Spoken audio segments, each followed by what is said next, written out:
is 36, the podcast. Podcast. 36, the podcast.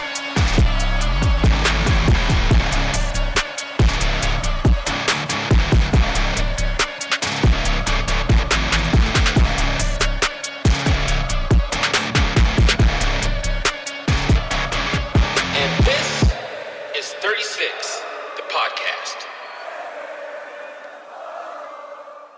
What's up, Fairbanks? What's up, Fairbanks North Star Borough? My name is Tilden. I'm Jeff. And I'm Brandon. And this is 36 the podcast. I know something is a little different. Okay. You probably have guessed by now that we're not at our usual location, which is Hoodoo Brewery. This is season 2. And for the start of season 2, we're doing something totally new. We're doing a tour of breweries for season 2, and we're kicking it off at none other than Lat 65 Brewing Company. So we're kicking off the 36 on Tap series at Lat 65 Brewing, where grit, risk, and a little bit of chaos come together in the best way. Sitting down with Zeb, Andy, and Josh, we're getting into what it really takes to start something from nothing in Alaska. Zeb, Andy, Josh, how are you guys doing? Doing good. Good, thanks. All right. So thank you guys for allowing us to take up a little bit of your time today for our first on-scene podcast in our season 2 series of visiting the different breweries. So really appreciate you guys. Appreciate you guys, especially it's the Easter weekend. So happy Easter to you guys. And also, it's First Friday, too, so there's lots going on between the brewery and here locally in the community. So thank you guys for taking this opportunity to sit down with us for a little bit. All right, and I'm going to start off with the first question. You guys ready? We're ready. All right, so what's the real story behind how you ended up in the brewing world? Was it passion? Was it accident, or was it an obsession? And anyone can answer. All three can answer. It's just up to you guys. Well, I guess I'll start off. Andy and I were talking years ago, and I guess it's a little bit of love for craft beer and a little bit of accident. We were looking around for locations for quite a while before we actually pulled the trigger on this building. Yes. And then we decided, hey, we're going to go for it. Our main thing was we just wanted another place in the community that was going to be good local craft beer. Yeah. Big place for people to enjoy with their families and friends. So that was the initial premise. And then we got into this remodel, and it was a little longer than we thought. Okay. So speaking of remodel, and First of all, Tilden, I just want to say the answer to that question for Zeb and I is probably totally different, and that was a good answer. It's probably totally different for Josh. Okay. Like what brought Josh into the craft? I'd like to hear that answer from Josh. What brought Josh into the craft beer world? Yeah. Obviously, I wasn't here in the very beginning for Lat. I came in about 6 months after they opened, but it just in general for getting into craft beer. I've been doing this for over a decade. Oh, wow. Okay. My bachelor's degree is in food science and technology from Oregon State University. It's the third brewery I've worked at, second one that I've been in charge of. Okay. Okay, now, so did you specifically relocate? So where are you originally from? Moved around a bunch when I was a kid, but mostly like Oregon, Washington. Okay, so where were you before you came to Fairbanks? I was in Fort Collins, Colorado. So you came up here specifically. So Zeb and Andy summoned you up here. Yeah, pretty and much. That's how you appeared up here in Fairbanks to make their beer. Yeah, I moved up here for this job. Really? Okay. Most people during the pandemic, you kind of figure out what you want to do, reassess or whatever. So I took some time off from my other job. I had a daughter who'd just been born, so was staying at home and kept my eyes open for an opportunity that would get me back into beer. And so they posted a job opening and got into talks with them. It sounded like a cool opportunity. So that's why I moved to Alaska. Okay. Now, so you touched a little bit on the building aspect of this place right here, and so I noticed that there's still some construction going on, and I don't know if there's any questions that are going to get into that later on, but before I forget though, what is the status of what you're doing on the other side? Well, we're expanding our tasting room over there. It's going to be kind of focused on the 3 different things. One, it's going to be a little easier to order from our food vendor, from Ted with Frozen Smoke. Gotcha. You'll be able to order from his window over there. There'll be more dining space. And then we still have the 2 racquetball courts over there. So we're going to have some kind of entertainment, spaces in there so people can do games and stuff during so we the day. can drink beer, eat food, and burn it off playing racquetball? At 40 below. Yeah, the racquetball is going to be out now, but there'll be some other stuff over there. So we got some good plans going over there, and so we're excited to open that up. Gotcha. All right. Good deal. You can have a racquetball tournament. I've never played, but I would get down on that. Have to drink a beer after every course. Oh, okay. Yeah. Well, you guys know this was originally the racquetball. Yeah. Fairbanks racquetball. Yeah. Okay. Yeah. It was the back then the Fairbanks Athletic Club, right? Well, so last Or was it ownership something was else after actually, that? last ownership was Black Gold. They owned it for their trucking company. Before that was Alaska Club. Before that was Fairbanks Racquetball Club or whatever they don't were. know. Building opened, I think they started construction in 1978, and they opened in 1979 as Fairbanks Racquetball. Okay. And it was 8 racquetball courts with locker rooms and showers in the basement. Yeah.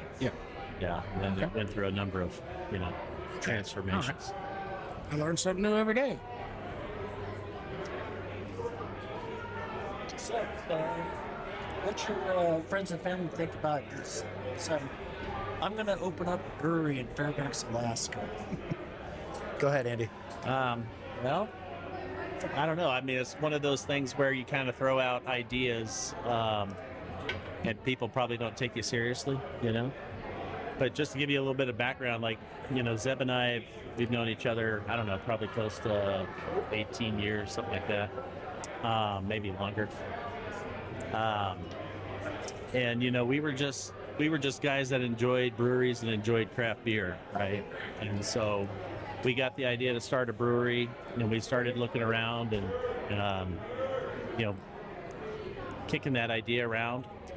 And meanwhile, Josh was on that path way before we were, right? He was going to college to learn this stuff. Yes. And so, yeah, I mean, it was just one of those things that kind of, Zeb said it happened a little bit by accident, but at the same time, it took a lot of fortitude. Like, you talk about an idea with a buddy about a business venture, right? Yeah. And, it probably goes away by next weekend. But you talk about it again, a month later, a year goes by. It's just one of those things that sort of builds momentum. And at some point, you're like, well, let's start looking for land, right? And it's just one step after another. And eventually, you find yourself at like a turning point. Are we going to give up on this and, waste all the effort that we put in, or are we going to continue on and push forward? So I guess, if people said, oh, that's a weird idea or whatever, or it's a great idea, it didn't really affect us. We just kind of kept pushing forward on our own, ideas. Okay, Josh. Okay, so feeding off of that. Okay, so what did your family say when you said, "Shit, I'm moving from Fort Collins, Colorado, with interstates and like?" So I'm assuming all your family, mom and dad, and aunts and uncles, they're all in the lower 48. Yes. Okay, so what was their reaction when you said, I'm gonna go and this brewery's never been open before, but I'm just gonna go up there and see what happens? Yeah, I mean, I grew up moving around a lot whenever I was a kid. My dad was in the Navy and then in like manufacturing, and so I lived all over the U.S. and we moved every 2 or 3 years. So definitely like not out of the norm for what I was used to. My wife, however, grew up in Tucson, Arizona, lived there her entire life till she left for college. So not as many moves to that point, but the opportunity, like coming up to Alaska, checking it out, and the ability to run a really cool brewery in a scene that's not necessarily as developed as where I was working before. Fort Collins has 24 craft breweries in a town of 170,000 people. Oh wow. And then you got Denver right down the road, with a bunch more, right? So being able to come into a smaller community and do that sort of stuff was definitely like an interesting, exciting opportunity for me. And my wife and I talked it over, and we were like, yeah, we'll give her a shot and see how she goes. And most of my friends, whenever we told them, they were not surprised. It's just like, I don't know, if there's a cool opportunity, my wife and I are a team, and we decide together, and made sense. So okay, now which brewery did you work at when you were at Fort Collins? I worked at a brewery called Horse and Dragon Brewing Company. Okay, okay. They were. Was it a restaurant too? Nope. Okay, so it wasn't a restaurant. Okay, so the reason I ask is because when I was relocated up here in 2018, we drove from Texas, Fort Hood, Texas, all the way up through Canada in our RV to get here, and we stopped at one of the breweries in Fort Collins. Yeah. But it had a restaurant too. So that wasn't it then. No. Yeah, I mean, like I said, there's so that would have been really weird. Like that would have been awesome if it had been that same brewery that you came from. Would have been pretty interesting. No doubt, no doubt. And I don't know if you know, Tilden, but Fort Collins is like the mecca of breweries. Yeah. I mean, there's a lot of breweries there, and it was something to do with I guess the proximity to the grain. Josh could probably speak better to it, but there's a few hubs in the lower 48 that are really known for breweries in Fort Collins. Part of that is like New Belgium's right there in Fort Collins, right? So they're one of the largest craft breweries in the U.S. Yeah. And so a lot of people start working there, decide they want to start their own breweries, and then start one right down the road or whatever, right? So that kind of works out. Yeah. The college there has a fermentation science program also. Gotcha. So Okay. All right. What's funny about this whole conversation, though, is when Josh first came up here, is he was kind of on the fence. Like, he liked the opportunity. He liked the opportunity. Alaska, right? There's a lot of interesting things. He loves the outdoors, so that's probably part of what drew him here. But he came up in the summertime, didn't he? No, he came up in November. Oh, and he first came up, was it September? It was a super cold September. Like October 1st, it snowed. Like the day before we got here, my wife and I to visit. And then I flew up in November after I decided to take the job. Yeah. And was here for like 2 weeks before Thanksgiving. And then I drove the Alcan the second week of December. Wow. The second week of December? Yeah. Man, so you were driving through Canada when like every other gas station was closed. Yep. For the whole man, how'd you make it? A whole bunch of fuel cans, huh? No, luckily the rig I was driving had about a 500-mile range, so I could make it. Gotcha. Most of the way. I had some backup gas in case. Yeah, no doubt. Yeah. But your first time coming to Fairbanks, Alaska, in the beginning of October, it's pretty dreary looking. It's pretty nasty looking. Exactly. Yeah. He was like, "What the hell have I done?" Yeah. I was fine. That was my wife. My wife was like, "I don't know about this." Okay. All right. How'd you guys fare with one of the coldest winters that we've had on record, just this past one? That was a rough one, wasn't it? It was cold. I mean, I drove up here in 22, right? Yeah. December 22. So that was the one where we had all the snow and then the rain in December. So I got here like a week before that. So bought our house, moved into it in the middle of January with all the snow on the ground. So, but yeah, I mean, it's cold for sure. But as with most things we found, if you have the right gear, it's not too bad. Oh yeah. But I do wish it was warmer than -40 for part of that stretch this last year. So you guys must like it here because you're still around. Yeah.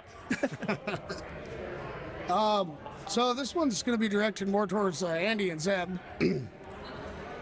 What was one moment early on where you thought this might not work, and what kept you going? I would say probably during the remodel. I was a real optimist, I think, through the whole process, but there was a time during the remodel where we were probably like a year or 14 months in, and it was like, man, we've spent way too much money. We should be open by now, and I don't know if we have enough money to finish. And it was just one of those times where I think for like 4 or 5 months, just buckled down, didn't have, had to, make sure I had a cleared slate with everything else. And it was me and like 4 guys working 7/12s through the winter and the spring. I think we opened in May.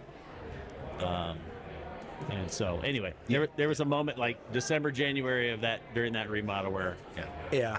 I mean, that was probably it for me too. Mm-hmm. We kind of thought this was going to take 6 to 9 months to renovate, and it took close to 18. Okay, now so you guys came in after COVID, right, or before COVID? Before COVID, we bought the building, right? Yeah, we bought it in November of 2019, and then started the remodel, and we opened in 21, May. Okay. Yeah, May of 21. So. Gotcha. All right. And then when we opened, if you remember, they were tearing up this whole street over here next to us, which was a real big bummer. Yeah. Right. So this whole roundabout thing was getting installed. It was a nightmare for your first opening, and then the next season after that, they were doing the steep construction. So it's been challenge after challenge. Yeah, no doubt. I mean, but you've got your faithfuls that have definitely kept the taps pouring. So. Absolutely. Yeah. So kudos to all of you guys who frequent Lat 65. But so not only Lat 65, but all of the local breweries, because we're gonna hit them all up. Don't worry about it. Just stay tuned and hit the subscribe button. And every time we hit up a different brewery, you guys will be sure to catch the episode as soon as I hit the send button and it gets through uploading on YouTube. On that note, what's something about brewing in the interior Alaska that brewers outside just wouldn't survive? Josh is going to tee up here. Yes, I was thinking Josh too as soon as I asked that question.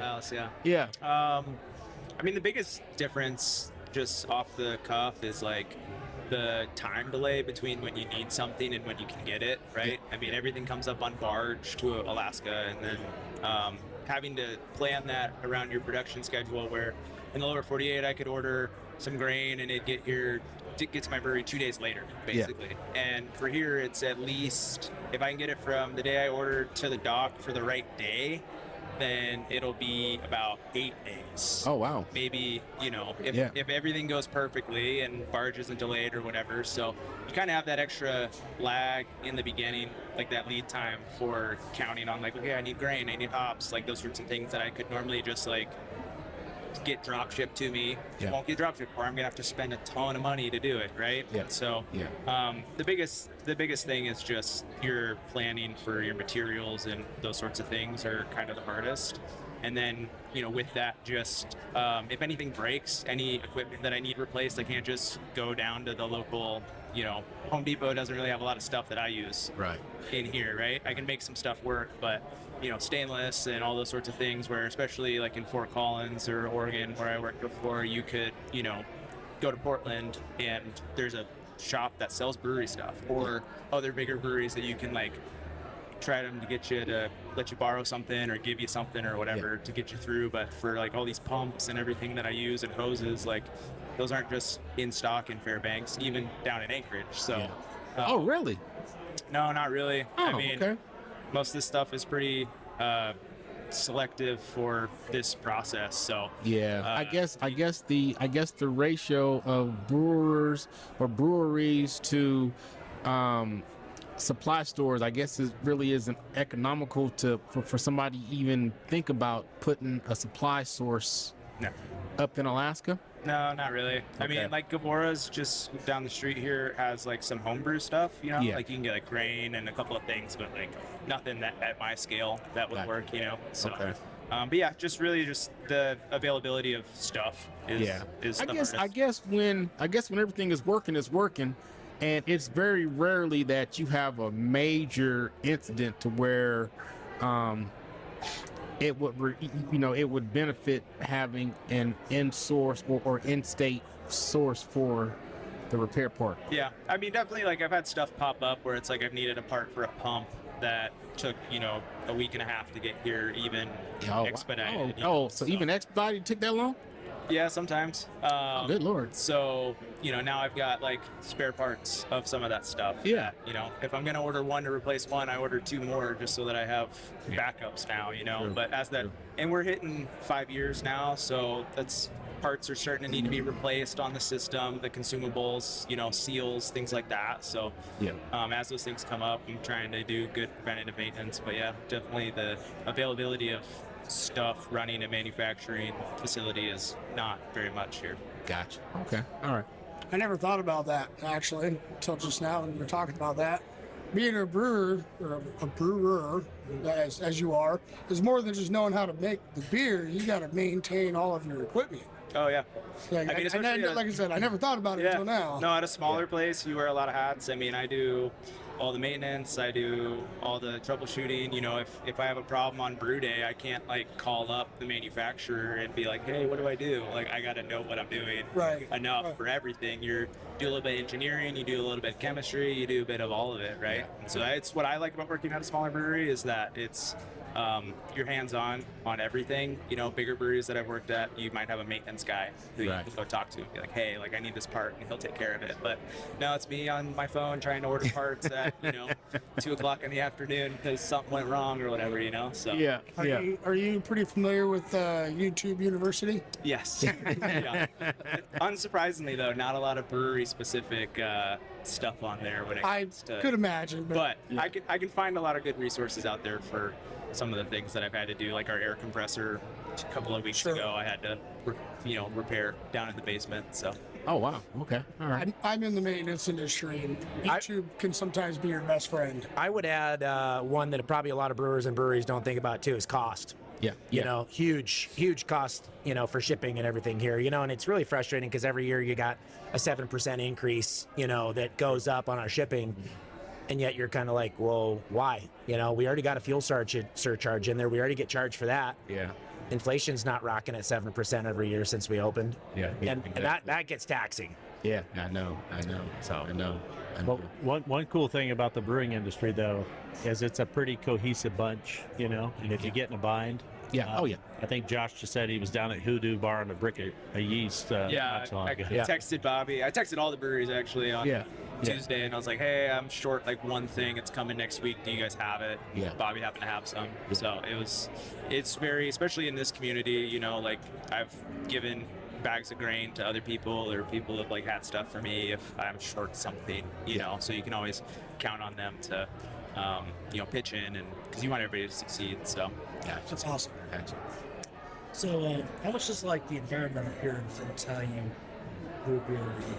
Do you specialize in one type more during the summer versus winter? Yeah, I mean, in Fairbanks, definitely we get summer tourism, right? So our tasting rooms got more people in it, typically in the summertime than the wintertime, which leads itself to brew potentially more beers that tourists would expect to see in the lower 48 that maybe don't sell.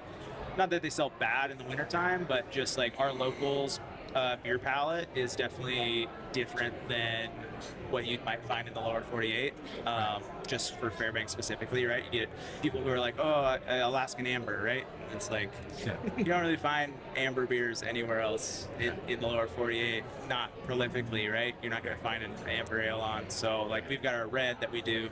But in terms of like the environment and the temperature and stuff, it doesn't terribly impact like what I'm doing, other than just like the typical seasonal sort of like, obviously in the winter it's really cold. People tend to like stronger, darker beers. In the summertime, it's endless sunshine, brew, hoppier, lighter beers that people want to drink all day. Right. It goes most places that you're at, but up here you obviously have a much greater swing between, dark and light. So, but yeah, it's one of those where you're always trying to find something new or some sort of like, not niche, but when people are coming up here from the lower 48, like what can you give them that is like Alaskan specific, or what can show off Fairbanks stuff. So some of the like fruits that you might find in Alaska, right? Like you see a lot of spruce tip beers, see stuff like that. I haven't done any of those, but it's always like in the back of the mind, like what can get people excited and say like, oh, I had this great beer in Alaska that they wouldn't get anywhere else. Right. So okay. What's the most only in Alaska problem that you guys have had to solve? Or figure out or deal with? Probably licensing. It's pretty unique. Okay. I didn't want to go down that road right now. Licensing in Alaska is just a nightmare, but I'll give them an overview if you don't want to go down that road. Sure. Back in the pipeline days, they felt like Fairbanks had too many bars, right? Right. And so the city decided, okay, no more liquor licenses. Oh, wow. And it was, a nominal fee to the state to get a liquor license. Well, once they wouldn't issue any more, these liquor licenses started becoming a real commodity if you had one. Yeah. So you wanted to retire, you could sell it to somebody else that couldn't get one, right? Ooh wee. And so so I don't mean to cut you off. So you're saying that after or during the pipeline days when they cut it off, they have not issued, so the liquor licenses that were around back then are still being recycled to this day? Yeah. Or there haven't been any more? They're on a per capita basis, so it's the population of the city determines how many licenses are out and available. Okay. Or could be available. And Fairbanks, since it was really big, 70s, 80s, had a much larger population, so they gave out all those liquor licenses based on that population. Yeah. They won't take them away from you, but they won't issue any new ones. So as our population has decreased, we actually are like overinflated in terms of the number of licenses that are in our town. Oh, really? So if any of them lapse, someone doesn't want one anymore, like that one will get pulled. But as long as you keep up on your fees and stuff, like they can't take them away. Okay. Yeah, and I don't know for a fact that Fairbanks was bigger, but to Josh's point, like back then they might not have regulated how many liquor licenses they gave out back then, and then at some point they made that law and it's per 3,000 people, right? So there's per capita basis, right? Okay. So like now we're over the amount of liquor licenses is in this town, so that's why you can't get one, right? You can't just pay the state fee like a brewery and anything else, You have to find that liquor license from someone, and it's going to cost you. Yeah, no doubt. Yeah. Yeah, but long story short, when breweries started popping up, they made exceptions for breweries, right? Yeah. It's like, okay, they're not a bar, and there were some exceptions made that put a bunch of limitations on breweries. Okay. You had all these bar owners say, hey, this guy can't just start making beer and pay $1,000 for his license. I had to buy my license from Joe that was retiring, and I paid $50,000, right? Yeah. And so there were all these rules for breweries. You had limited hours, limited consumption, couldn't have a dartboard or a pool table, you couldn't play games, you couldn't be a bar in essence. Yeah, right. All right. And so that's a very unique Alaska situation. And then to get around that, about a year ago, we bought a liquor license, not so that we could be a bar, but just so that we had more freedom with the stuff that we do here. Yeah. Okay. All right. Okay. Give me 36 cents. Yeah, I was gonna say, name of your podcast, really. I'm sure everybody here probably visits breweries when you're down in the States or whatever, but like you're saying, it's a very unique thing to Alaska. Every time I go out of state, no matter where I've gone to Arkansas, Washington, Nevada. We were even over in Washington, D.C., and I always try to visit breweries, and none of them have the restrictions or the limits that a brewery license would have to have. I know you guys have your liquor license, correct? Right? Yeah. Closed at 8 o'clock, Well, changed. Yeah, but those rules don't exist down there. Not anywhere I've been. Anyways. That is very unique. The only other state in the country that has an ounce limit for breweries is Montana. Montana, 48 ounces. Yeah, I heard about that 3 one. pints. Oh, really? I've never been to a brewery in Montana though. Yeah. So. Yeah. I hit up Missoula and Bozeman a couple of times. I'll be damned. But it's the only other state in the country that has a strict ounce limit like we do in Alaska. Ouch. And unfortunately, those in Montana, all the breweries were imposed levels and all the those use. Yeah. They definitely aren't going to try to restrict how much you're drinking. Yeah. All right, so we're on to our next question. If someone says, give me the beer that defines this place, what do you hand to them? I'm handing him a New Sun, but I'm an IPA guy. Okay, now, so is that what's pictured here? Yeah, that's New Sun. So that's what's pictured here. And so we're going to go back to camera 1 and Otto. Okay, now, so Josh, can you tell us a little bit about what we just, I'm going to put it back. Okay, can you tell us a little bit about what we're looking at here? Yeah, so this is our New Sun IPA. It's a sort of West Coast, Northwest style IPA, a little bit on the more bitter side, but a really basic malt bill. Some of those sort of pine, resin, citrus hops.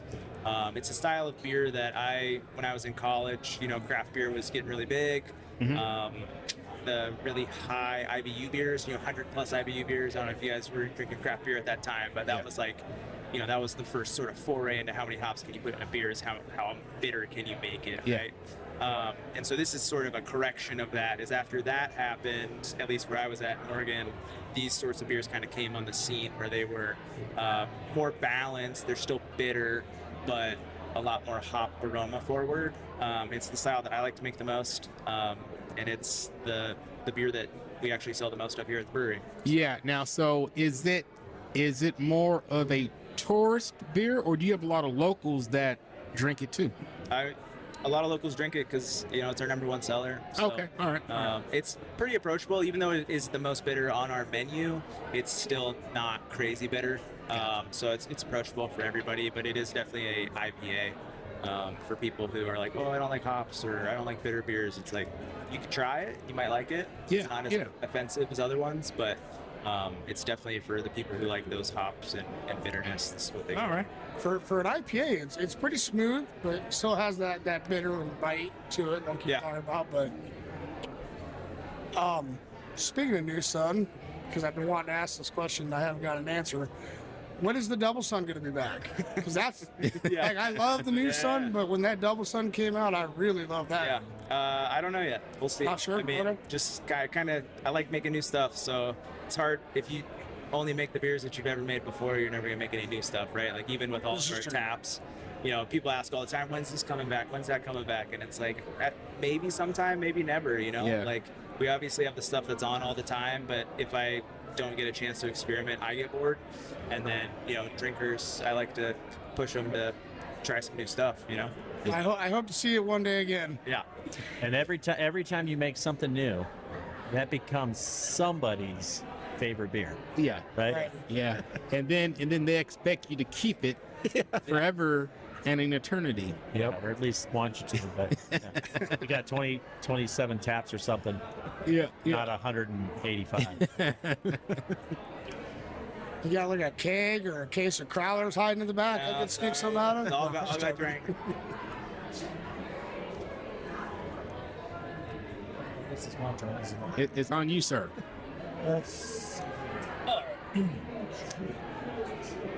All right, so if you got a beer that you thought was going to be great, all that, but the customers just didn't like it. Do I have a beer like that? Yeah. Or have or had. Yeah. I mean,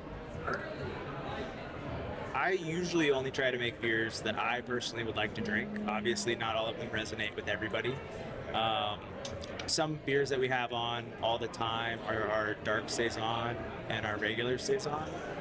Those are ones that aren't necessarily super popular stylistically. The dark saison does really well. I actually make that fooder behind you guys, which is that wooden tank behind you guys. And it gets well received. A lot of people like it who have never heard of saisons or anything. The regular saison's more of just kind of a basic version of a sort of French Belgian saison style. I keep it on mostly just because I use it as a in-between when I'm brewing, and I'll add fruit to some of it, not add fruit to the other stuff. And that one definitely moves the slowest. I don't know if I'd say it's not well received. It's just different enough for a lot of people that it's got some weird flavors that people don't necessarily equate with the beers that they like to drink. It's got some of that pepperiness and it's called esters, but that sort of floral pepperiness, in the aroma profile that's yeast driven, so it comes from the yeast as opposed to hops, and some people just don't really go for that. So I'd say that's the most not controversial or disliked beer, but the people who really like it, and the people who don't really don't like it. Yeah. So this one's going to be directed at you again. Okay. What is the most creative or the most borderline crazy thing that you ever tried to brew? Here specifically, or just ever? Ever. Yeah. Right. I think, I don't know about, I'm not necessarily a super crazy brewer when it comes to the recipe development of beers. I like to make a lot of different styles of beers, but I'm not necessarily pushing the envelope of is this beer still if I do all this crazy stuff? There are a lot of brewers in this industry that's what they like to do. What is the boundary of, is it still beer? Does it taste like beer? Whatever. The craziest thing that I've done personally is a white stout or a blonde stout. I don't know if you guys are familiar with those, but basically it's, so it's basically taking the flavors of a stout but putting it into a beer that is light in color. So when you hold it up, it would look like, lighter than an amber even, like a pretty basic beer color. But when you drink it, it has, some chocolate notes, some coffee notes, and roast notes and things like that. It's still kind of thick. No, it's like really light. Or is it pretty smooth and easy to drink? It's smooth. It's you do a lot during the brewing process to try and get those flavors out of the malt without giving the color that those malts usually will lend to the beer, right? So like stouts and things are dark typically because of the malts that you're using are darker roasted, and so that adds color to the beer. And so if you try to use those malts in any capacity when you're making like a blonde stout, it'll make the beer dark. And so you have to do a lot of like trickery during the brewing process to persuasion. Yeah, sort of. Like you distill the essence without getting the color is kind of a trick. And so definitely the thing that I've like had to pull out, it's the most complicated beer that I've made to try and hit that flavor profile without hitting the color. And they're tricky to do. So I've never heard of that before, so that's neat. They're not crazy popular. It's one of those where like someone will try one and be like, yeah, it's interesting, but I don't want it. So that's why I don't really make them. Just it's a fun experiment, but not really like you're gonna sell a ton of it. You did it. You can say you did it. And now you're on to the next thing. Now, so you touched on this question, so I'm not gonna even ask it again. But so you did clarify that you brew more for your own taste.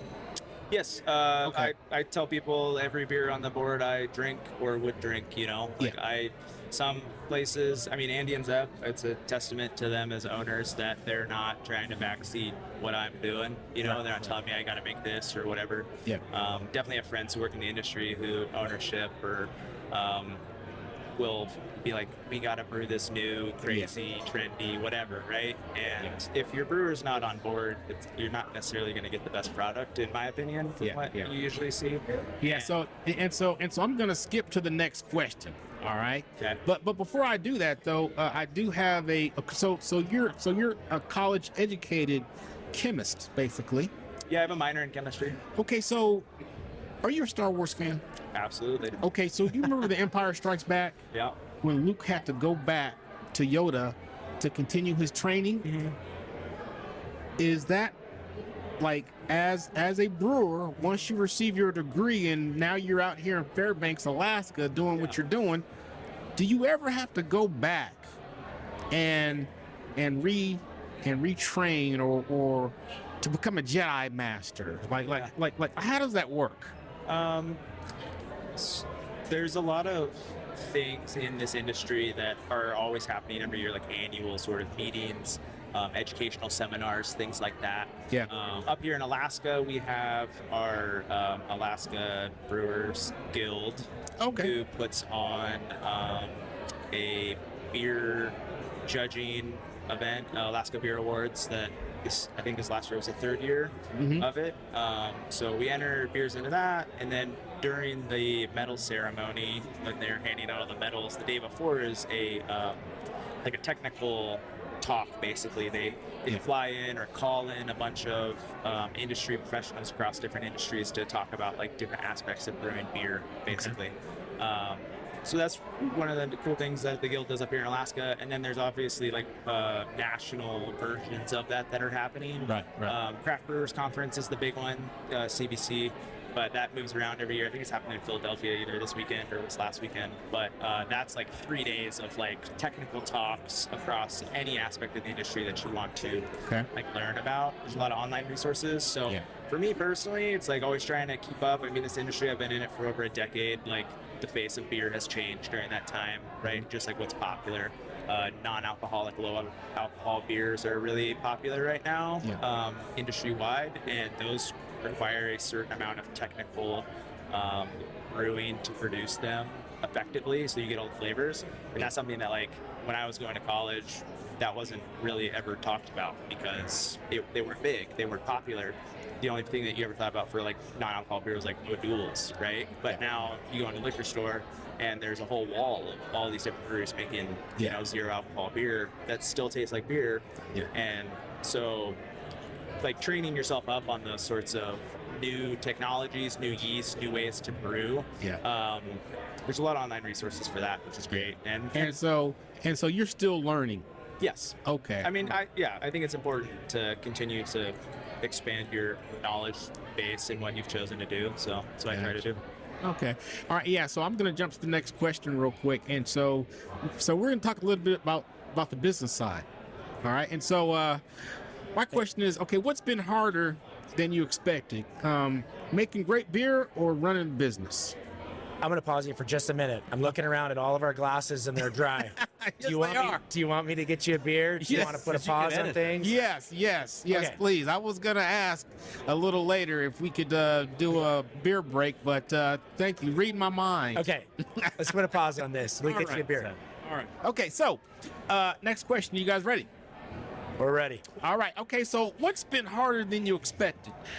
Making great beer or running the business? Well, for us, I would say running the business because we don't make the beer. Okay. All right. That's all Josh. Mm-hmm. I mean, really, it's not. We're pretty blessed. We have really good staff. Josh obviously runs operations. Trisha is our manager. She's managing, kind of day-to-day operations on like office type tasks and staff. And yes, we do deal with stuff, right? We have a couple meetings a week and I'm getting calls or emails or stuff from Josh, but it's not like, we got a really good group, and we got a really good group of employees that, we've cycled through ones that are not great, right? Just every business does. But I also feel like we got a good niche, we're not a full-on bar. We're not making mixed drinks. Right. We're dealing with awesome customers, the ones that come all the time, the new ones that, are tourists and people that just locals that have never been here. But these guys are just putting smiles on their faces and serving beer, right? Yeah. They're pulling a tap, serving beer. They're doing cleaning and things like that, but they're not stuck in greasy kitchens and that kind of stuff. Ted has his kitchen, which is wonderful. His people are awesome as well, but I think he has a little bit harder task when it comes to employees and stuff, right? Yeah. It's a little harder industry. Yeah, it is. So I would say that we're really blessed. Is there things that we're doing meeting-wise weekly and talking to each other, even not when we're meeting, when it comes to planning for the future, build outs on the other side of the building, budgetary things, what are we doing with this money? How are we bettering the business? Right? Just because in every business you have to evolve, right? You have to continue to grow. And I guess if you're not changing and you're not growing, you're kind of getting stagnant. Right. So those are the things that we're doing from the management and ownership side, just to continue to try to make the place better. Gotcha. Okay. All right. You got anything to add to that? I would just sort of reiterate that it's easy for us to hire people because I think a lot of young people like to work at breweries. Mm-hmm. But at the same time, it's a double-edged sword because, we're not a big company that offers full benefits, and it's a temporary job for a lot of people. So we've had some great people come and go, right, just because of other life circumstances. So we're always, looking out for talent, and we're lucky to have some talented people that we managed to hang on to. Yeah, Good deal. All right. Okay. Well, I was just say I'll add to that. I really like your guys' crew here that runs the bar side or the tap. What do you call them? What are they? Tap room. Bartender. Okay, so you do call them servers? Yeah. Now, everybody who's over there is always very friendly, very nice, and does a great job. So That's good to hear. That means a lot because that's why people keep coming back, right? Yeah, true. Yeah. So. All right. So, what's a mistake that you made that actually made the company better? I would say the size of our brew house. This is going to be a big topic of debate here. Oh, I could think of a couple, but When we first keep built things this place, professional. One of them's not going to make the air, but yeah. when we first built this place, so we started when we built this place. Josh wasn't here. We started with another brewer. We found somebody here locally that was actually an Air National Guard guy that had a lot of brewing experience. Yeah. And he came on to help us get started. Mm-hmm. He helped us design the place. His name was Adam Keel. Yeah. And he actually ended up helping us do a national search to find Josh. Yeah. But in that process, Adam, who helped us build this place, had a different sort of brewing philosophy than Josh, right? Mm-hmm. So Josh shows up. He's like, why in the hell is your brew house so damn big? You guys you don't have a canning line. You got this, you just started. You got this small following. But there has been some times, I think, when Josh has used the full capacity of our oversized brew house to make his day go easier. Yeah. Well, okay. So you're saying this is oversized? So I'm gonna let Josh take it from here. Yeah. Put me on the spot. So we have a 20-barrel brew house. And tell them what you're talking about when you say the brew house, because I think a lot of people. Sure. So the brew house is with the actual back there in the corner, which is the vessels that on brew day I'm taking our raw grains or our malted barley and turning it into wort, which then gets fermented in the fermenters. But in this back corner here, we've got 3 vessels, 3-vessel brew house. Its size is 20 barrels. That's the size that we use in the U.S. for measuring beer. It's 31 gallons. Your standard keg is a half barrel, so it's 15 and a half gallons. So for every full batch of beer that I brew, these conical fermenters here, these 3 are 20-barrel fermenters, so that's 40 kegs that you're going to get out of those, basically, right? What Andy's talking about, us being oversized, is there's a bit of a disconnect between the size of the brew house and then how many beers we have on tap, right? When I showed up, we got 28 possible taps. We can only sell so much beer across our own bar. The town's not that big, so you want beer to be fresh and you want to move through batches of beer in as fast as you can. Fresh beer is better, basically. And so if you want to fill all those taps and brew batches this size, like, you're always going to have old beer. And so that's a little bit of a juggling act. But by being a really big brewery, you do get some efficiencies and economies of scale, especially for things like our New Sun and our Ptarmigan Pilsner that are best sellers. Like, those I can absolutely brew full batches of. Some of the other more niche stuff, I just have to kind of, brew smaller stuff and utilize less of the overall potential just to make sure we go through it fast enough. Gotcha. Okay. Yeah. Which, I guess I would add to this a little bit too, but this probably takes a little bit of creativity away from Josh a little bit at some levels, right? Because, you can't brew too small of a batch on that system. Right. And so he's kind of limited. There's like a minimum size. You can't just be like, I only want to make like 4 kegs of this beer. Like, I can't do that on this system, right? So. Okay. And when it comes to, like, you want to have, right now I think I counted today, I got 13 different things on tap, which is pretty light for us normally. Like, next week I got 2 more things coming back, so that'll be 15. But usually we're around the 18 to 20 mark. And so I'm assuming that's in the summertime. Or is it annually, like all year long? We're usually somewhere between about 15 to 20, pretty much all year round. Oh, okay. All right. Just as things come on and go off. I usually have a couple more ciders on. I only have 1 right now, so that kind of also gives some diversity there. Yeah. But the being able to fill out that tap wall, have all those taps full of beer, is something that I would like to do, but you're always going to have your worst selling beer, your slowest selling beer, right? And so, someone might love it, but they can only drink so much beer a day, right? Yeah, no doubt. No doubt. So you run into that sort of issue where it's like, I have ideas of all these other beers I'd like to make, but I can't make them because we got to get through what we have. Right. So there's always... What you need is like an experimental batch. Yeah, like a little tiny guy that I could pump out. Spare rooms or something like that. Yeah, it's definitely a lot of places to do that. I've done that at other breweries whenever you want to really experiment with other stuff.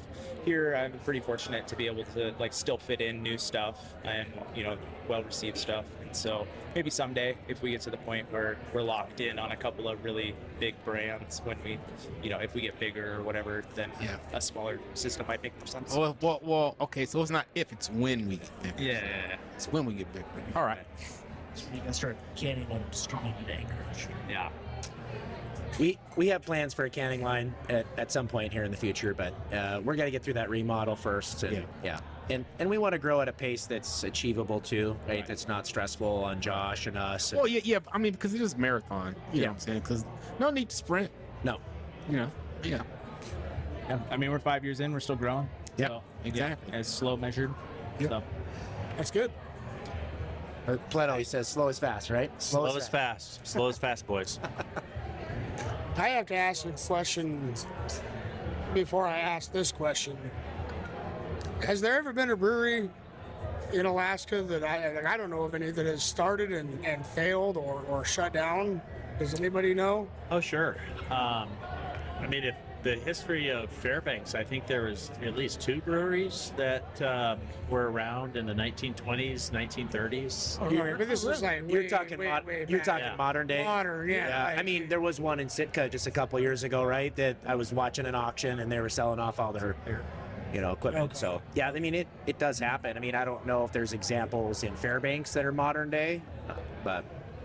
I don't think this question is really going to have a good answer. Then I'm just going to move on to the next one. Until then, you can Go ahead. You can edit that out if you want to. Go ahead, sir. Go ahead.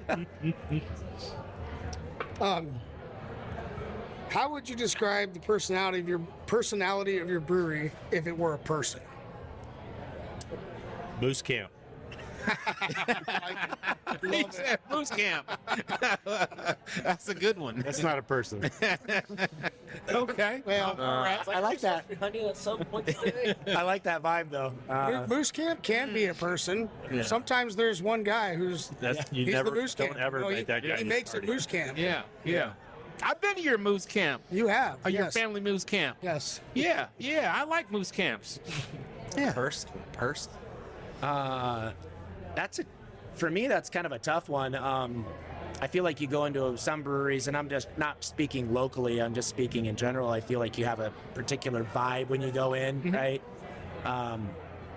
But I feel like we have a really diverse group that comes here. Yeah. I see everything from business professionals, white collar workers, blue collar workers, students.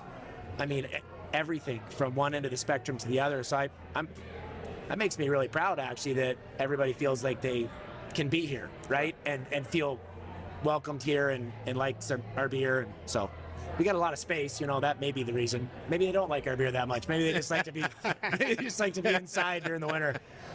But yeah. It's a pretty good atmosphere here. Thanks. I would say. Yeah, it's a very nice atmosphere. It's a very nice atmosphere. I like the space. I like the room. I like just how everything looks. It's very kind of modern yet comfortable and relaxing. You don't feel like you're overwhelmed here. Yeah. So that's what we're going for. The other side's going to have a little bit different vibe. I mean, some of the similar vibe, but we're going to have some TVs over there, kind of playing sports and things like that. And then big game days, we'll probably have some. Over there. Yeah. Nice. That's cool. Yeah. Oh, so it's on me now?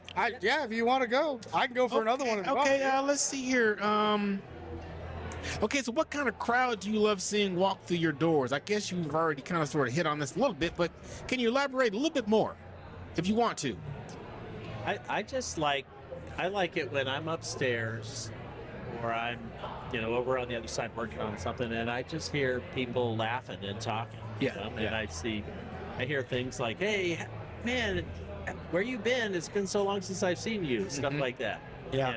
And also we get families, we get people in here with little kids. This is a place a young couple can come and have a beer when they can't find a babysitter. Yeah. Sundays is a big family day for us with the food and the wings and stuff. I had this thing where every summer I bring my grandkids up, and they love your root beer, man. Okay. That's good. Yeah. They love the root beer. Like, oh, can we go back to last 65? I'm like, okay, let's go. Let's go. And then, because I'm because they call me G-Man because I'm too cool to be a grandpa, right? So they call me G-Man. They're like, G-Man, can we go root beer and then go get some ice cream? I'm like, well, like, what about like regular food? So yeah, I kind of sort of. So I hope my daughter isn't watching this. But I kind of sort of screw up their eating habits when they come up here for a month. Did they set that name up for you, or did you make them say that name? Zeb wants to know because Zeb's a grandpa. I kind of sort of, when my first grandbaby, Malia, she's about to be 13, and when she was born, I was like, I'm not. Grandpa. Nah, call me G-Man. And so she started calling me G-Man. So now I have 6 grandkids, and Nice. they all call me G-Man. That's awesome. Yeah. Isn't G-Man also the name for an FBI agent? It might be, It is. but I'm not FBI though. Okay. I'm You just, had me fooled. I just want to clarify that. Okay. It's on you, or is it on? Well, actually, so I just kind of wanted to touch on the whole family friendly. You know, kids are welcome. You guys are partially like dog friendly too. as Oh, long as yeah, it's, on the patio. Outside on the patio. Yeah. Yeah. And yeah. and was that a tough decision, or how did that come about? We used to kind of be dog friendly inside too, but I think something happened right around the time. I don't even know that it was food related. It was before Ted was here. Yeah. But I think somebody complained because, you know, we're a production facility, which makes sense. It's fine. You're talking about state law, right? Well, you know what though? They've never been to Europe. Probably DEC. I mean, it's probably a DEC. But Well, you anyway, know what though? They've never been to Europe. yeah. They've never. So I Oh, yeah, remember he my has a first story. time. Yeah. So my first time in Europe, it was 1996, and I'm in Vilseck, Germany, and I go to McDonald's, and not only can you drink a beer at McDonald's, and so like there are no inhibitions like in Europe, right? Like, so you're at like a table like this. It's just you and your wife, and there's 2 open chairs. In Europe, 2 Germans will come and sit right there in those chairs, and like you don't even know them. Yeah. But that's the way it is, though, right? Yeah. But so this one particular time, I'm in McDonald's, I'm eating my Big Mac, and I'm drinking my beer, and the guy sits down right next to me with this German Shepherd. And I'm like, what the? And they shed a lot. And we're in Got, like, McDonald's. hairs coming up in your We're in burger. McDonald's. I'm like, holy crap! I'm eating my Big Mac and drinking a beer, sitting next to a German Shepherd. So have you ever been to a beer hall? Well, I've been to the beer tents. No, I mean, like in Germany, the beer hall, like Oh, it's yeah, of course. they're all just big tables. Everybody Yeah. sits next to So everybody is just sitting there. Down in Seattle, there's one. I don't know. You guys might know of this one. Queen Anne's Beer Hall. It's kind of downhill from the Space Needle, from the Climate Pledge Arena, but it's authentic German type seating. It's just these big tables, and it's the first time I ever experienced it. And like you said, you'd be sitting there. Me, Parker, and my wife, and everybody would be sitting there. Yeah. And then another group would just come sit right next to you. Yeah. Yeah, you're like, okay, And they're this is generally weird. pretty nice people. Yeah, exactly. But yeah, no, it was, Yeah. It's but interesting. because we're not used to that Yeah. in America, right? Correct. Yeah. Yeah, I think so- it's great. I love it. Yeah. You know, you get to meet new people, and I think it's awesome. So what, Exactly. a year and a half ago, the 3 of us were in Munich Yeah. at Oktoberfest. Oh, you guys went to. Oh, yeah. You guys. Yeah. Josh had been there before, and he I- no. Oh, you had Thomas. Okay, Thomas had been there before. And anyway, it was a great time. Exactly what you're talking about. Yeah. You're sitting at a huge table with a ton of strangers. Did you guys relocate any of the actual steins? I still got. Well, I got some in my house. Relocate. Did not. No, we did not. I think my wife bought like a tourist sign for $100. Okay. but, Okay. I mean, 1 minute you're sitting there with strangers, and an hour later you're just singing. Best friends. Standing on the benches, Singing singing a chorus. songs. Yeah. Exactly. I loved. I want to go back, but I'll get there eventually. I mean, because I still work for the DOD, and they can still. But see, I've been here so long, I don't want to go from Alaska back over to Europe. I'm gonna have to do some stateside time, lower 48 time, before they send me to Germany for 3 years. But I want to do that again as a civilian. I was over there in the military, but if I go back as a civilian, oh my gosh. It's going to be so much more fun because there's so much more freedom that you have as a civilian, Yeah. as opposed to a green suiter. Yeah. Shout out to all my green suiters out there. Thank you guys for your service. So who's it on? Hey, I stole it from Jeff. It's definitely Jeff's turn. Okay, go ahead, Jeff. Tag, you're it. So when it hits you that your brewery become part of the community? I can answer this one, but it was what I've already said. It was when I was upstairs and I overheard conversations down, like I'd been working on this place, blood, sweat, and tears, both of us, and we were finally open, and just all the voices that I was hearing downstairs, and you hear 2 friends run into each other, and it's just like, oh man, now we've done something really cool here. Yeah. That's the coolest place. I mean, that's the coolest thing about this place is what we've all created together, with Josh and everybody that's been part of it is, we used to be an athletic club, right? Yeah. And there's a lot of people in this town that have really great memories of that Alaska club too. You know, I met my husband there, like some people say, or whatever, you know, I worked here, or anyway, so that's what's cool. And that gives me a lot of pride that we took an old building and, you know, renovated it. Right. I mean, it's not all done, right? We still need siding that we need to do eventually. And there's just a lot of stuff that comes up on a big building like this. But, you know, we talked about building new. We had some other locations that we had planned for that. But this one just ultimately came through. So, yeah, I would agree with Andy. It's just, you know, hearing everybody here, seeing everybody having a good time. Right. What Josh, I'm curious, what event, or is there an event that you think connects us to the community more than any other thing? I think in my opinion, it's more of a gradual thing. Like we've, since I've been here, we've taken on more in terms of like hosting community events, right? Like having this be welcoming to the community, I think is really important to give everybody a place to come. But like we've started doing trivia nights, right? And most of those are being co-hosted with some local organization in the community who's helping write the questions. Like we did the Train Association one time, and we've done like the local rugby club, and we've done some book stuff and stuff like that, right? So this like gradual sort of pulling in from the community, and then you finally hit a tipping point where all of a sudden you're being approached by all these different groups. Like, hey, can we come have an event at your place? Like, we don't want any money other than we just want like a space or whatever, right? And like that feels really good to get approached and people want to come here and host their thing, right? Like we get called all the time about like, can we have our, you know, wedding shower or whatever? And we're like, no, because we don't have the space for that, because you guys want to do it on a Friday night and it's already going to be busy. But you know, we're top of mind for some of that stuff, which is great to see this grow to that, especially being here pretty soon after we open. Like I've been here from the beginning of that sort of slow acceleration into, you know, First Friday being packed every First Friday, and just Fridays and Saturdays having things. We started doing live music, bands approaching us about playing here, you know, like those sorts of things kind of just incrementally build on each other until now. That's most of what Trisha is doing, is sort of that community outreach engagement, planning these events and stuff, because it's turned into its own job, right? So okay, so before we go any further, I want to take this opportunity to personally give you guys some kudos. And so you guys don't know this is coming, but and a lot of people don't understand. Well, so a lot of people say support local businesses, support your community, all right? But so one day I was leaving the parking lot, right? And I happened to look over at your two dumpsters, right? And I noticed that those dumpsters are not from the same company. They're from two different companies.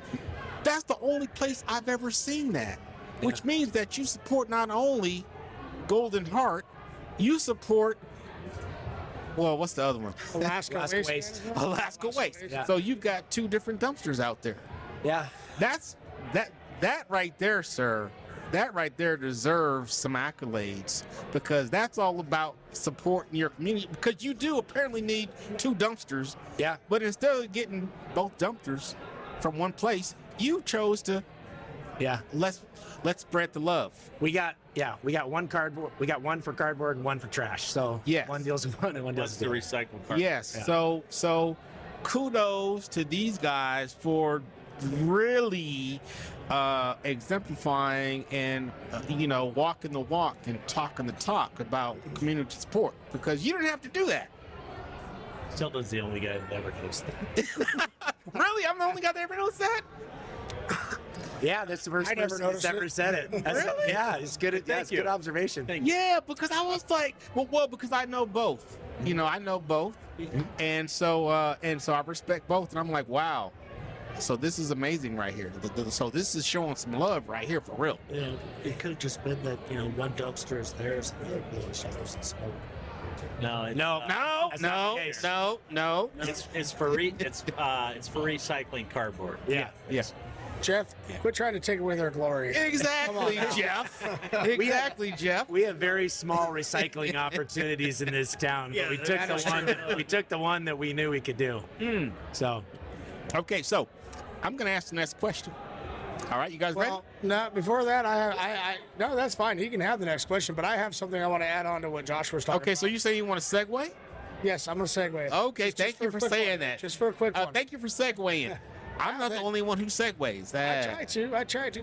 Okay. So back to like what you guys were talking about, like entertainment and people want to do new things here. I think it's important for all of our viewers and all of your fans and your patrons to know about your upcoming 5-year birthday bash. Is that right? Okay. It's going to be pretty big, huh? I heard there's going to be like live bands, tents outside. Yeah, we're gonna close down the back parking lot. It's gonna be kind of an all-day thing. Throughout the day, there'll be some food vendors. Ted will, of course, his kitchen will be open. I think he's gonna have his food truck out there outside as well. We have a couple other food vendors, and then we're gonna have some other stuff for kids and people like ice cream, and we're gonna have some cornhole outside, maybe make it a little cornhole tournament. Yeah. So we haven't finalized all of the features outside, but then we're gonna have a couple openers for bands and then a headliner. So okay, now what's the date? Is it 16th or 14th? 16th.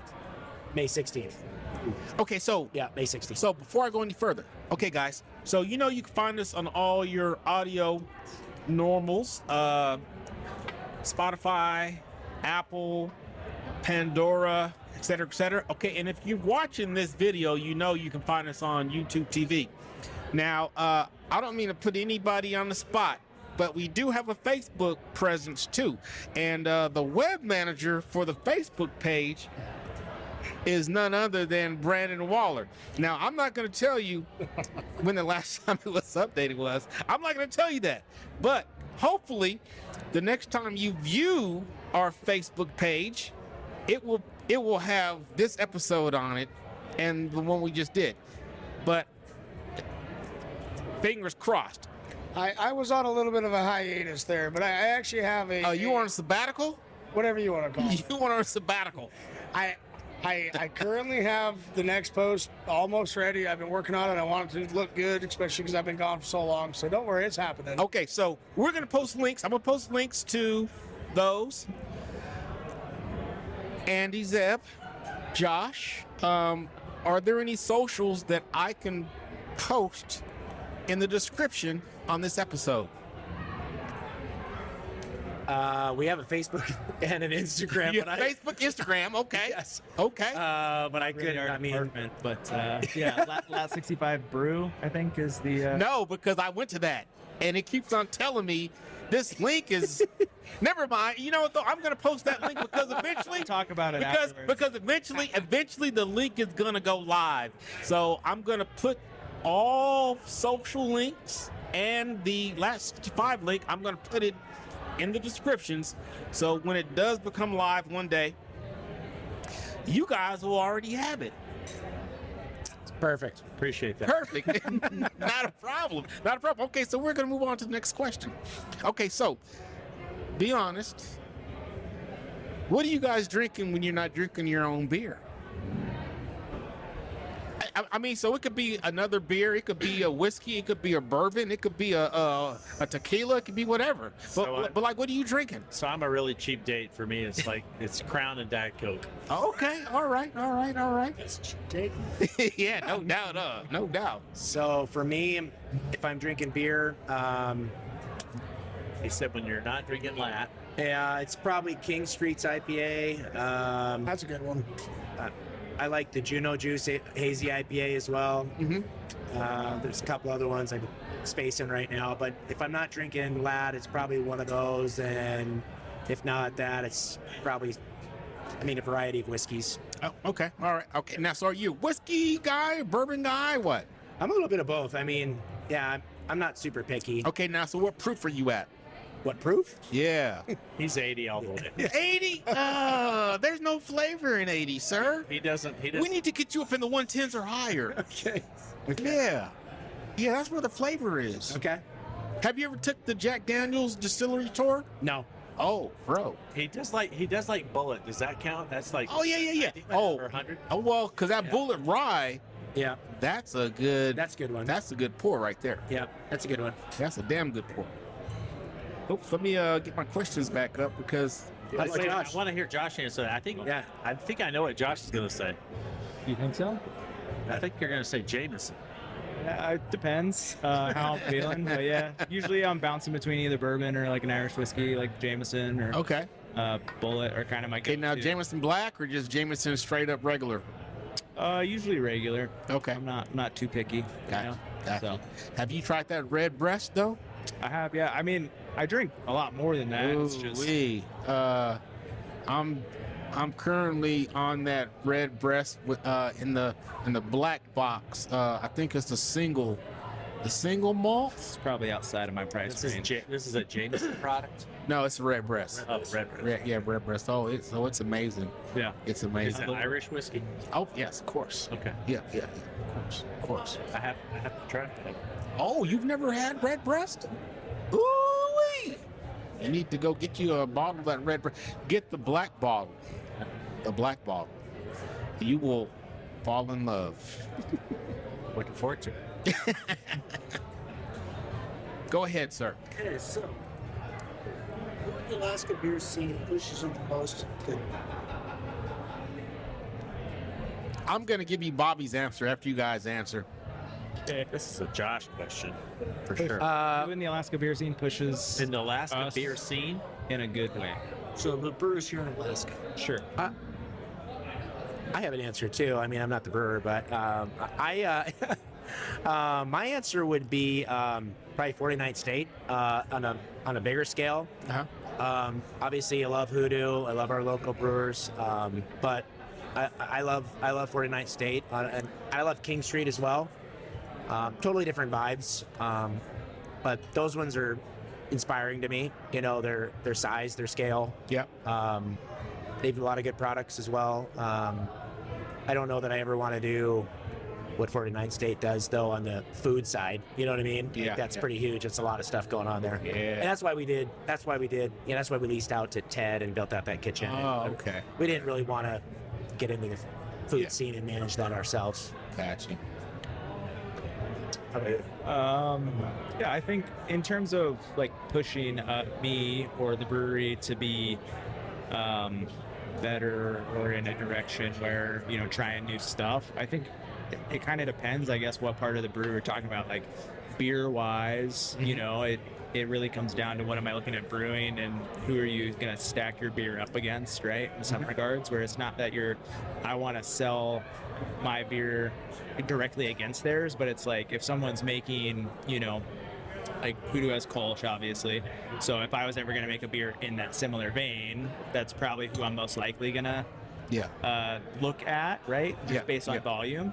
Yep. But I mean, with Black Spruce and Humble Roots here in town now, like we all kind of have our different niches. And so whenever I'm thinking about new beers, I'm always looking at, you know, what do they have? What are their people drinking? Right. Not that I want to copy what they're doing, but just like, you know, they're pushing the scene in certain directions. So like, where can I fill in or push in a different direction, right? Right. And then, yeah, like, you know, Zeb said, in terms of scale and distribution, like I've worked at bigger breweries than this that distribute more. Not my favorite part about brewing, because it's a lot to take on and stuff, but some of those sort of mid-tier breweries that you'll see everywhere. At 49th State, they blanket the state, and that's a lot of work. I don't want to be that big. Yeah. Like there's no way I'd want to be that big, you know?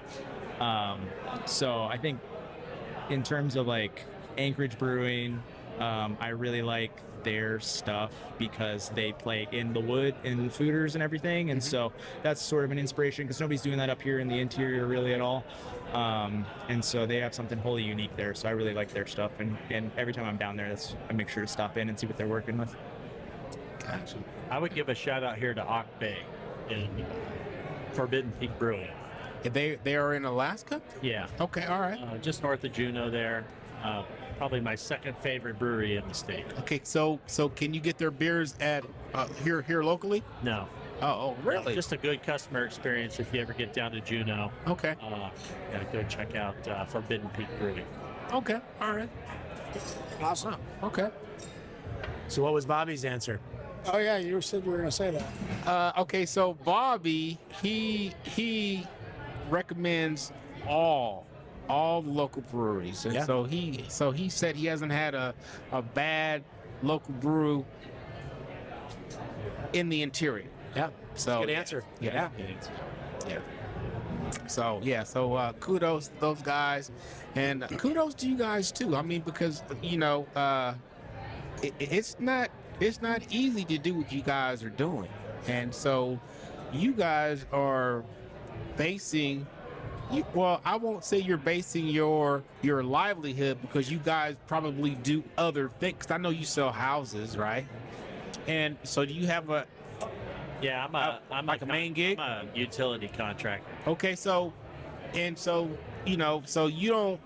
So this isn't your main livelihood, but the fact that you're producing a product that draws these type of crowds to keep Josh employed and keep him doing what he's doing, right? So that says a lot about what you guys produce here. So kudos to all of you that do what you do, because that's why we're here. I mean, because we're just three guys. We happen to share a common love of hops and water and barley, and how many? And we like to talk.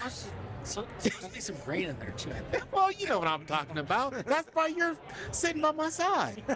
It's all good. All right, so who's next? So Andy and Zeb, you both have already kind of touched on this, but I'll let you get a little deeper in that if you want to. But what's something customers would be surprised to learn about your day-to-day life? And this is kind of for all three of you, whoever wants to chime in. And maybe not life or like brewery life, like your day-to-day here at the brewery. What is something that maybe customers would be surprised about or surprised to hear about? I don't really know what customers might know about us. Zeb and I both have our day jobs. Zeb's correct. State, and a contractor. I'm always working here at the brewery on this or that, not brew floor stuff, but other like maintenance items. And Zeb's always handling all the legal stuff with licensing and insurance and all that. And Josh makes a beer. And Josh is your staple lat 65. He's doing the lat 65 grind. Yeah. I'll add Josh is the man. So Josh is the man. What do you think people would be surprised to learn about you, Zeb? I don't know. That's a question I wasn't prepared for. I know you. I don't know that you're a grandpa. Oh, there's one. He's a good grandpa. Wait. So wait, are you a grandpa? Or are you going to be a G-man now? Are you going to be stick with grandpa? Yeah, I think I'm going to switch to G-man. I like that.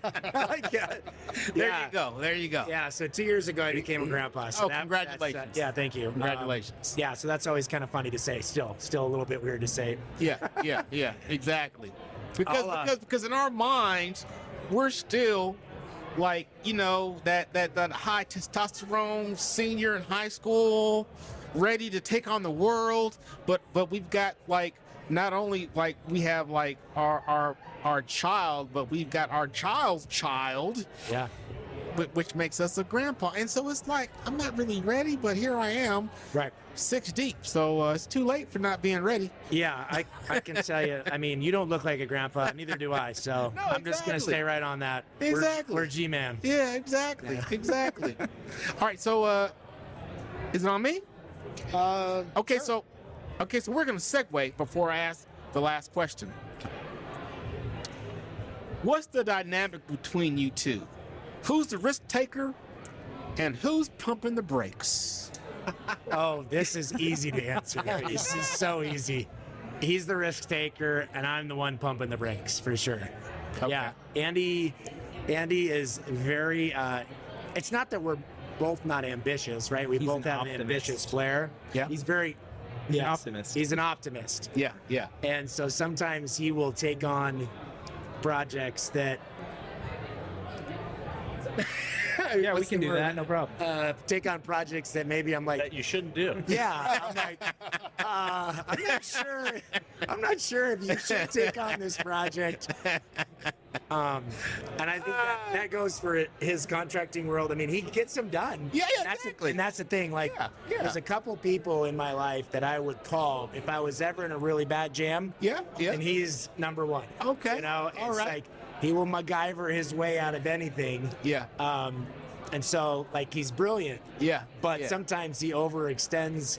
And so that he's definitely the risk taker. Yeah. And but you have to be a risk taker though. Like, and so that all boils down to you believing in yourself though. Oh yeah. Right? Yeah. Like you have to believe in yourself because nobody else is going to do it. Sure. And so it helps if you've got the financial stability in order to back what you believe in up. And so that makes a big difference right there. So I say all that to say this right here. If you guys are listening and if you're still paying attention this far into the podcast, don't be afraid to take a chance and follow your dream. All right, because this started as a dream, and look at where we are now. We're sitting here in this magnificent facility, looking at all of this equipment and all of the people that are here enjoying the fruits of your labor. And Josh, what you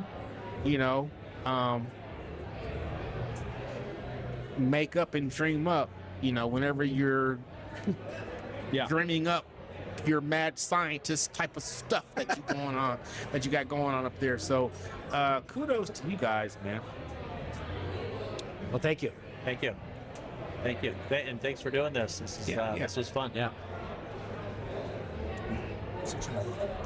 Okay, so what's one decision you guys disagreed on where you probably had to cave in the end it was the right decision? I can't think of one that's right on the top of my head. Can you think of any? I mean, we've disagreed on plenty of stuff. We're pretty good though. Like, I mean, we're not. I mean, there's some business partners that have, that butt heads pretty hard and have, blow up moments. We really don't have a lot of that stuff. It's really like coming to a resolution, rather than a black and white disagreement. Like, this location was a big stickler for a long time. Yeah. I remember, like I said, I want this building. I think the location's great.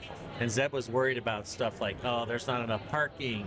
He's like, I don't like this intersection down here. It takes people forever. It takes people 10 minutes to get out of here, Yeah. This is before the roundabout. Yeah. But at the end of the day, you're partners, right? You don't do something unless you both agree. Yeah, true. So eventually, he might pull for something. And we don't do it unless I eventually come around and vice versa. Yeah, right. I mean, I think it sounds a lot like a marriage. It's kind of scary. Yeah. Same thing. No, though. but in a business sense, that's really good practice, though. Yeah. So that's why I think I struggle to answer your question. I mean, there hasn't been a disagreement. Well, and so that's good. And then so you guys are almost 5 years deep into this thing. Yeah. And the fact that you guys are still here and you're still a team and Josh is still here. Yeah. And I mean, because that says a lot about your relationship and your personalities, because a lot of people and because you go and so I own Custom Creations Embroidery, and so I deal with a lot of different small businesses in the local area.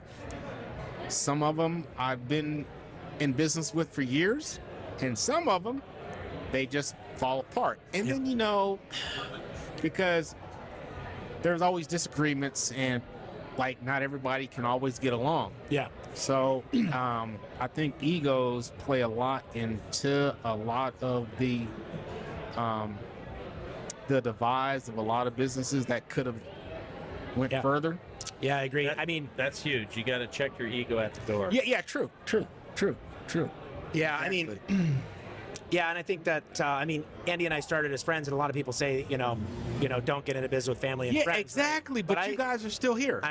So a lot of people say, don't get into business with friends and family, and I understand that concept, and I think it can definitely go south, right? I've had some stuff go south with family and business type situations, but I don't agree with that statement entirely. In fact, I disagree with it on a lot of levels.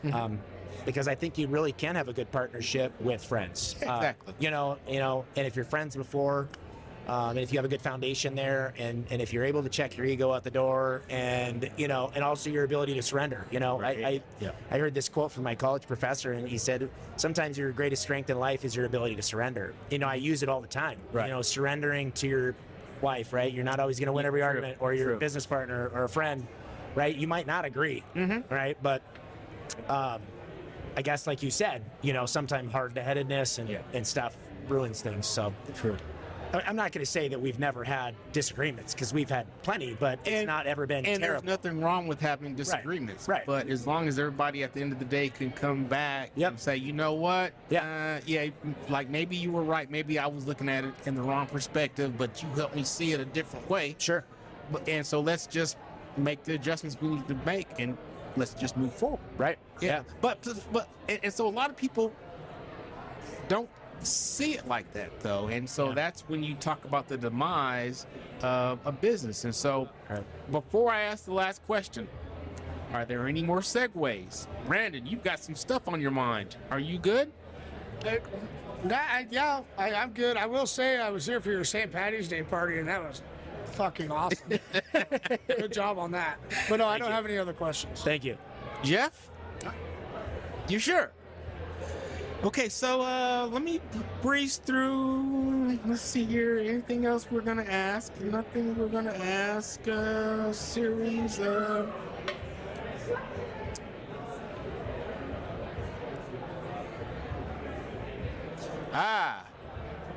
I'm gonna ask these because so this is the first episode of this series. So we have how many more breweries to visit?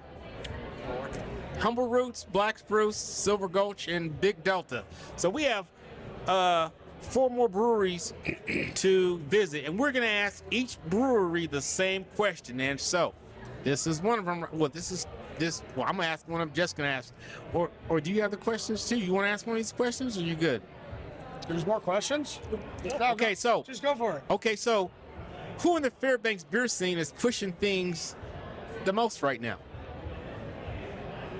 What do you mean, pushing the envelope? Like pushing... Yes. Creativity. Yes. I think it's Carrie. What do you think, Joe? Yeah, I'd agree. Black Spruce. Okay. Definitely has the most variety of... Yeah, because they do the sours. They do sours. Carrie is he's that type of brewer that just loves to experiment and do new things and push the boundaries of what beer is. And so him and Talon too at Humble Roots. Sorry. Okay. So Talon also has that sort of vibe where he tries to make new beers, do new exciting stuff. So I'd say between those two breweries, those are definitely the most like cutting edge new beers you're gonna find on the menu. Okay. All right. Okay, so back when y'all still had the regular brewery license, where would you send people to next after coming? We would give them all the names. Yeah. Everybody's pretty close. Yes. It's not like we got a huge town here where we're driving a lot of miles, but... Yeah, I know our servers were really good about being like, well, what kind of beers do you like? Like we'd say, oh, you can go to Hoodoo. They're more of like German, sort of American style beers. If you like sours and things like that, then you can go to Black Spruce, Humble Roots just opened after we already had our liquor license, but we still send people there because they're right down the street. So I don't know if you were there, Josh. I don't know if you were there, Andy, but I remember, and so this made a huge impact on me. And so I go back to as a small business owner, whenever somebody calls me and they say, well, Charlie Roger referenced me to you, or they say, Lisa, she sent me to you from Santa Stitches, right? Yep. Well, because I do small stuff, and so they're like, you say, call Tilden, because he can do 50 T-shirts for you, right? Yeah. And so the day that I walked into Black Spruce and it was you, Bobby, owners of Black Spruce, and I think a couple of your coworkers, you guys are all sitting there just chit-chatting, just laughing amongst each other. And that showed the unity, right, of the local brewers. Now, this was a couple of years ago before Humble Roots. But, and then I see you walking into in the Hoodoo sometimes, right? And so that just shows that, it's the family, right? So everybody knows that there's enough suds to go around for everybody. So it's not like it's really like this animosity or competition. And so that's what I love seeing, that one day when I walked into Black Spruce and I saw you guys all sitting there, just having a beer and conversating. Yeah, that was one of the coolest things, I think, when Andy and I, obviously hadn't been in this industry before. Josh had before, but that was one of the coolest things when we entered this industry, was the support and welcoming. Oh, I don't mean to cut you off, but before I forget, Ken is my good friend. Yeah. And I remember when Ken first started, were you the one brewing Ken's beer? Yeah. Okay, so you're the one brewing Ken beer down in Big Delta, in Delta Junction for Big Delta Brewing Company. Brewed a couple of beers for him. Yeah, so before he got his stuff and really got going, I remember him. He used to come up here. Yep. And he used to I'd meet him here. Yeah. And because he was picking up because you guys were brewing for him. So that right there, I was like, wow, that's pretty awesome stuff. Yeah, and it's the support and the welcoming from all the other brewers in town was a really pretty cool thing. You don't get that in a lot of other industries, right? True, people are kind of vindictive and they're just kind of, out for blood. But, and I think that just goes to show, all these businesses, we're all competitors, but we're really not competing with each other. We're just competing to make ourselves better. Right. If you just focus on making your own business better rather than trying to beat someone, right? That's really what it's about, right? Because at the end of the day, industry to be good. Yeah, exactly. Because at the end of the day, if you produce a good product, it's gonna bring people back to you and over and over again. So that's what you gauge your success by. Yeah. It's like, how many repeat customers and how often do they come back and how often do they recommend this beer and send people my way. Right. So but on that note, because we can sit here and get all spiritual and stuff for hours, but I'm gonna have to end this segment right here.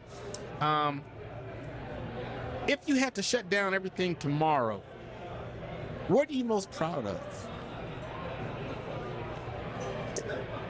I would say keeping this building from falling into the abyss and turning into dust. Yeah, that's a good one.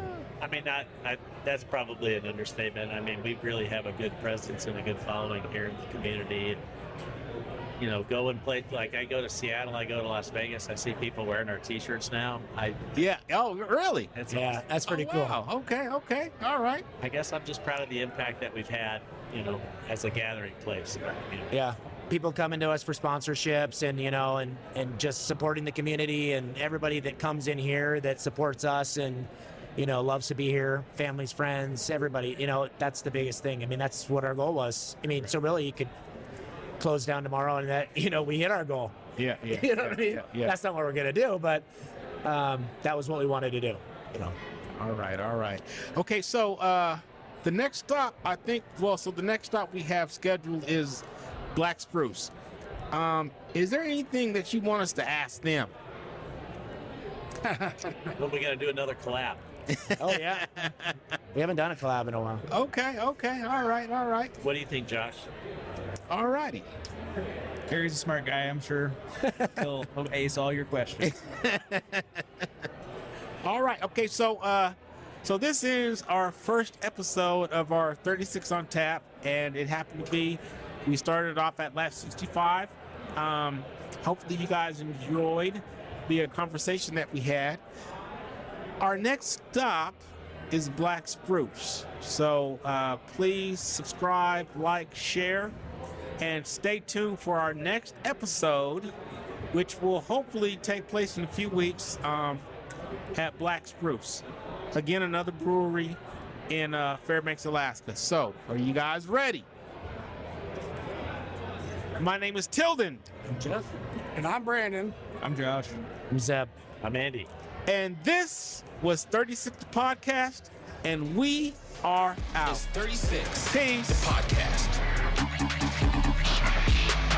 Podcast. 36.